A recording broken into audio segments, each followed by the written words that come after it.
ఓం శ్రీ కృష్ణార్పణమస్తు.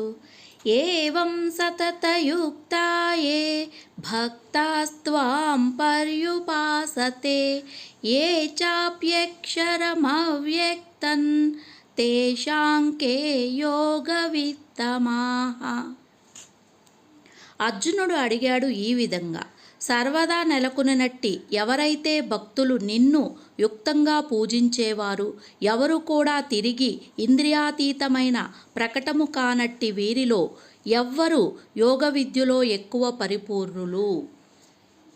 నీ భక్తియుత సేవలో సర్వదా యుక్తంగా నెలకొన్నవారా, లేదా అవ్యక్తమైన నిరాకార బ్రహ్మను అర్పించేవారా? ఎవ్వరు వీరిలో పరిపూర్ణులుగా భావించబడతారు? 12వ అధ్యాయము మొదటి శ్లోకము తాత్పర్య భావంతో. CWSN Leela Bhanu channel. Please subscribe, like, share.